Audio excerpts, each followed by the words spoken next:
Hi everybody. I know it's been a while since I've recorded a video. I don't think I'll be doing it every day like I said before, or every other day. Probably be more like every week or every other week. I'm a college student, senior in college, and working, so it's gonna be very difficult to keep up with this for like an everyday thing. Sorry if you hear barking in the background. That's my little dog, Sugar. Sugar, come here, baby. Hold on, give me a second. Come here. Isn't she cute? No, look at the picture. Look at you, oh, look at you, pretty girl. No, stop barking. Okay. Sorry about that. Okay. So, I want to start off by saying I am not saying any of this to get attention or to make you feel bad for me or anything like that. I don't need anybody to make me feel bad for me. I don't need the attention. Basically, what I'm hoping to give a helping hand to those who need it, and hopefully people will learn from my experiences, because I mean, who knows, maybe one of you are going through it and you need the help, or it's just something you need to hear in this video. I don't know, but I'm just hoping that there's so much going in my head that I just want to get it out there for all of you to hear and read, and I want to be able to help y'all, and that's what I want to do. I just want to help others. I've always wanted to do that. So with that being said, I'll start. Growing up, I never felt right. I always felt like, and I know it's a very cliche, it sounds cliche, but I've always felt different, like something wasn't right. But being a kid, you know, whatever, I let it go, whatever. So, come 15, 16, I started stressing a lot, going through a lot, and always getting sick with my stomach, my family has problems around in that area, but stress and all that, it didn't help. The doctors told me I needed to stop stressing. If not, I was going to get myself an ulcer. Like, literally, they told me I needed to stop. And that they were shocked, because they usually don't see this in young girls that were my age, you know. So they prescribed me some medicine, because saying that if I stressed too much, that my chemicals were imbalancing. So they gave me medication for it. Well, come 16, things wouldn't lighten up, and I kept getting pushed down harder and harder. And I mean, it's 16, you know, it's stuff you don't think that's gonna really bother a 16-year-old, or it's nothing big or whatever. To me, it wasn't gonna get better, and I don't know, just one day I thought that it just wasn't, and I felt that others, my loved ones, would be better off without me, giving them so much stress and worry and hurt, and I just thought I'd be better off without me. And so I went to the cabinet and got my medication that the doctors prescribed me, and so one by one, and finally I couldn't wake up, and I don't know. After that, it's very hazy. I remember bits and parts, and then from what I was told by my family, but this is what happened, that I fell asleep at my neighbor's, because I was friends with my neighbor, or is friends with my neighbor, but then we're really close, and I fell asleep at their house, and they couldn't wake me up, and it took me, and somehow everyone knew, or I told them, I don't know, and next thing I knew, I was waking up to fingers down my throat, and warm milk being forced fed to me, I guess you could say. And I remember crying and telling them, no, stop. I didn't want them to stop. I mean, I didn't want them to help me, but for some reason I made it, and I didn't go to the, and I know a lot of you are probably, that are watching this and have known me, are watching this and be like, whoa, I didn't know that, like, what the hell, like, I didn't tell anybody. My parents didn't want to send me to the hospital. They didn't want to call an ambulance because they knew they were going to admit me, and they didn't want to put me through that. They didn't want to put me through more, and maybe they should have, but I mean, everything works out for a reason, you know, everything that goes into place for a reason, and I'm kind of glad they didn't, because, I mean, I grew stronger through that time. I mean, as time grew on, yeah, I still struggled with it. There would be times where I'd be driving and be like, well, you know what, it's not getting better. Maybe if I drop off this cliff, it'll be fine. I mean, I can go be with my grandpa, or, you know, whoever, you know, my family that I've lost, or whatever, and or I can take some of Nana's or grandpa or daddy's medicine, or I can, or something. Oh, you know what? Think of all these scenarios, or even running away, and I did at one point, and everyone, a lot of people thought it as a joke, and I'm not saying it's your fault or nothing. I mean, it's just a lot of people didn't understand what I was going through. They didn't, and that's what I'm hoping people can get from this video. And as I go on, I hope you can understand that I'm not doing this for attention, and people that are like me that they don't do this for attention, because in their minds it's just not going to get better. Well,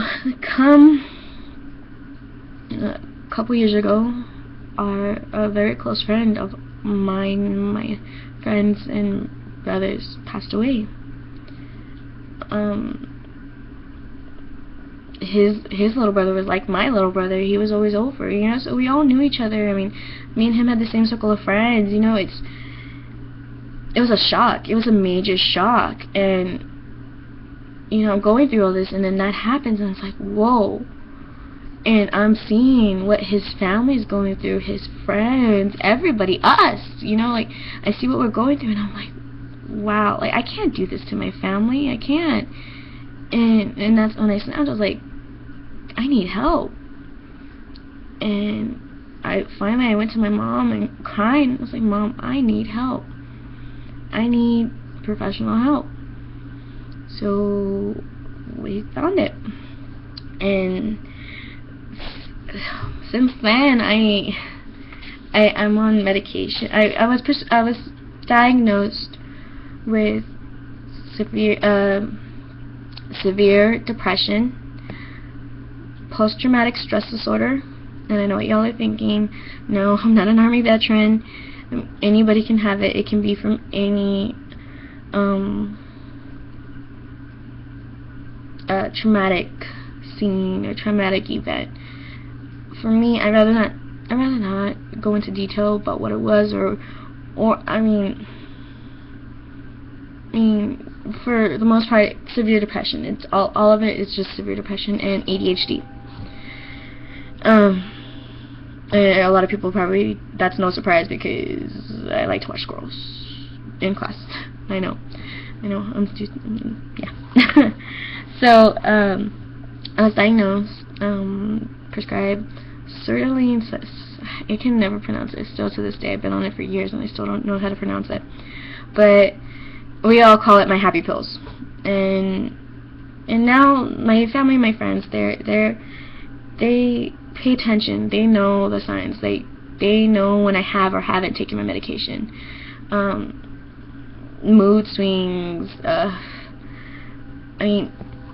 Because of this, the smallest things freak me out. I make the biggest thing out of a little situation. I mean, it's nothing I can help. I mean, yeah, with medication and whatever, but if you know someone like this, don't try and say, oh, well, they're just faking it, or it's all in their head. No, it's not. It's more than that. They need help. I mean, yeah, there might be some cases that they are doing it for attention, but there are a lot of cases that I mean, you see it in the news now. A lot of kids are suicide, and that's not right. And I don't it breaks my heart because I was there and I know what they're going through.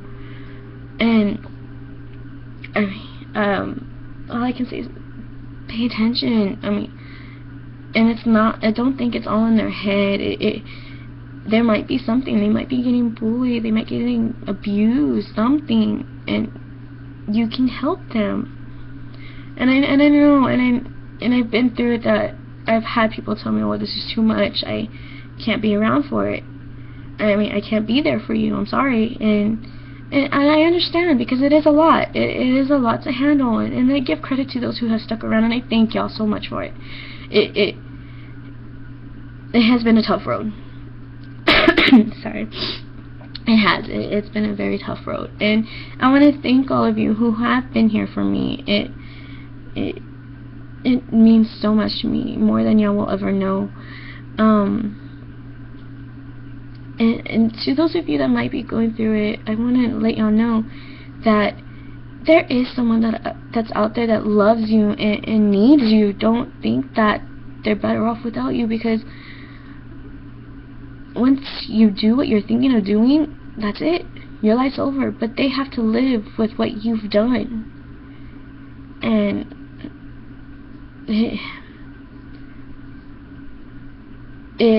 it's hard. It's hard to go on without a loved one. 2 years ago, yeah, it's been 2 years. 2 years ago, my grandma passed away, and by that time I had gone off my medication, and because I felt I didn't need it anymore. I was fine. Little I know.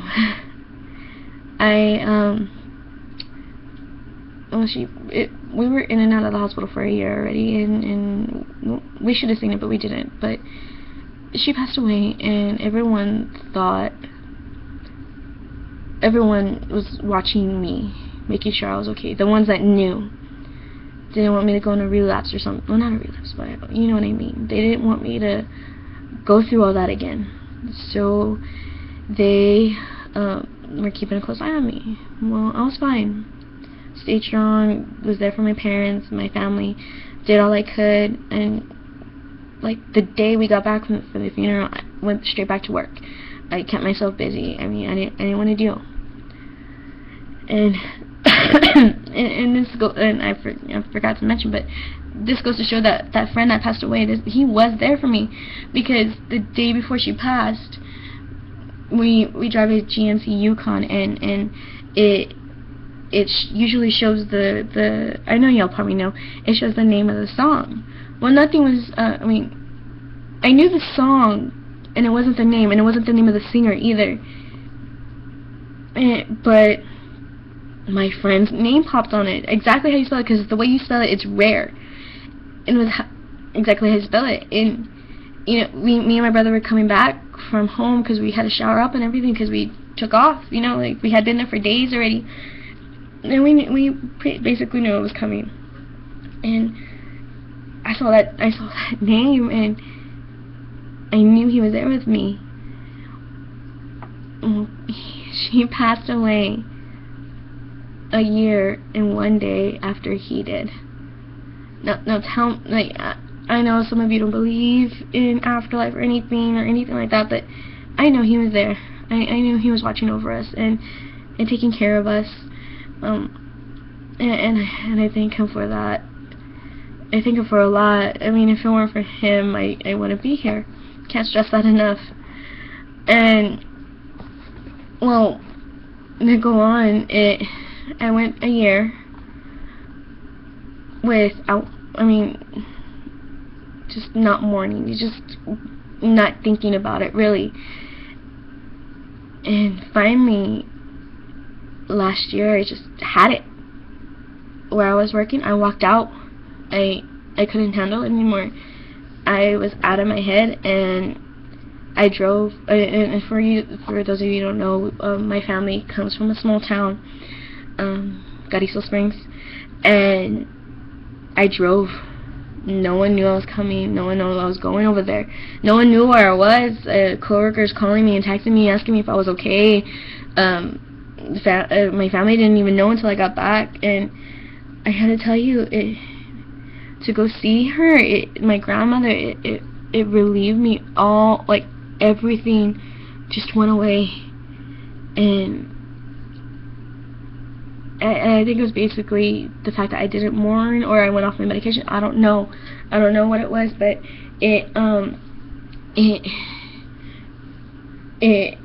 it relieved me. My cousin lives all over there. I had to talk with her, and it helped me so much. And so I decided to get back on my medication and go back to therapy and talk about everything. And like I've said before, this isn't caused by anybody. It's not all in our heads, but it is. It's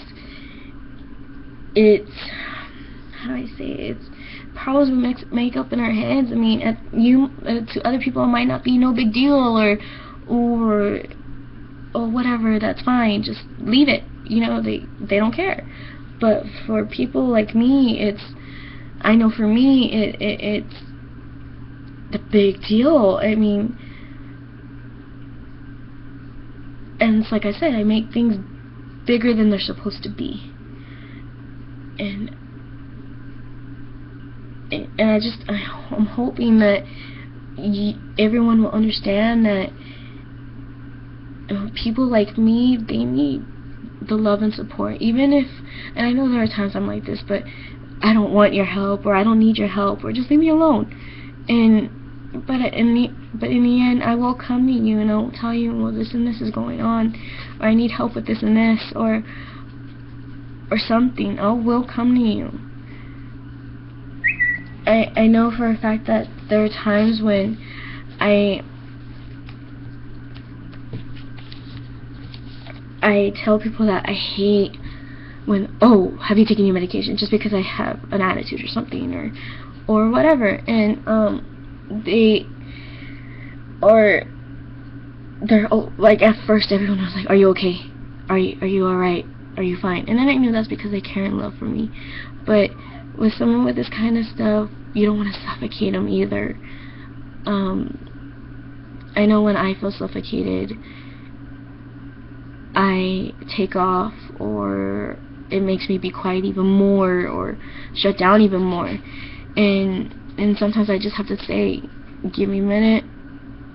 I'll talk to you about it later. Just give me a minute. I need a minute. And they'll do it. Everyone's came to know that, how to handle it and and help me out and reach out to me. And I gotta tell you, it's such a relief, because I know there are people out there that don't have the support system like I do. My parents, my brother, my sister-in-law, my friends, my family, everybody, they've just been so amazing, and I can't thank them enough. And I know there are people out there that don't have that, but no, there is someone out there that loves you and needs you, and just don't think you're ever not wanted. You are. There is so many people out there that care for you, and if they don't know, if you're very, like me, you are very good at covering it up, acting like everything's okay, don't let them know that something's wrong. You never know, they might surprise you. My loved ones did. Yes, you're gonna run into those few people that are gonna tell you that they don't want to be a part of it. They don't need that in their lives. Then whatever. Fine, that's fine. But you do have people out there that do love you and that are there for you, and they just can't live without you. So just think about it. And for those who do know someone who's like me, that is going through something like this, pay attention. Just pay attention. Like I said, we can become very good at pretending like everything's okay, but if you know deep down that something is wrong, something is probably wrong. And it just, yeah. I know this video is getting pretty long, but I just needed to get this out there. And it's just been on my mind lately, and I probably will bring this topic up again later on as I go on, because I'm still learning to live with it myself. I mean, I haven't conquered it very much. I haven't been with this very long, and I'm still learning. I'm still learning, and it's a learning process of how to deal with everything and to get over everything. I mean, but I just I just want everyone to know, and I also wanted to do this because everyone says how I can live my life the way I do, not in a bad way, but like, how do I not care, but live freely, happy, because I'm happy now. I mean, and yes, it does have a lot to do with my happy pills, but I mean, the way I see it, I was so close to death. I was on death's doorstep, and I can't live living asking what if or with regret. No regrets. I live with no regrets. I have no regrets. I know. I honestly don't. I'm happy. I am truly happy. I'm about to graduate from college. 6th State. Go Bobcats. I mean, hopefully New York in January, Europe in the summer. I mean, I have a family, support system loves me and is there for me no matter what. And family, friends, everything, work. I mean, I have a job, I have a roof over my head. You know what isn't there to be happy about? I mean, it's like I said, I was so close to death. I was on death's doorstep, and I know some people aren't religious, but God saved me, and it's like, I have a purpose. You have a purpose. Everyone has a purpose. If you're alive today, you have a purpose. Don't ever think you don't. I mean, you still have a future. You still. I mean, I'm here now. I'm also here now because I wanted to see my nieces, my nephews grow up. I want to see my brother get married. I want him to see his first child. I want to have a family. I want to get married, have a family, and have my own home. I want to write a book. I have so many goals for myself that I can't think of living in any other way. Not carefree, but with no regrets. Like, I mean, there's just so much going on in this world that, I mean, why not live it for yourself and for the ones you love? So, yeah, I mean, that's pretty much I have to say. If y'all have anything y'all want to say any future topics y'all want me to talk about, go for it. I mean, I'm here. Or if you want to ask me an opinion about something, go for it. I mean, I'm not going to name any names. This is, all confidential. I mean, and all love, no hate, no negativity. Sorry, I have like a little note thing right here. No negativity, all positive, because hey, positive living is the best way to go. So, and I know this video is kind of long, and I know probably not all of you are gonna watch it, but I mean, bits and pieces, whatever, or whenever you get the chance. But thank you so much for watching this with me, and I just want to say thank you to my family and my friends, and I love y'all all so much. Thank you for being here for me and everything. And I hope y'all continue to watch with me, and I promise not all my videos are going to be this long. Sorry. So yeah, I promise all my videos are going to be this long, and it'll be worth it. I really hope I can help a lot of people with this YouTube channel. So, thank you, and don't worry, be happy. Peace.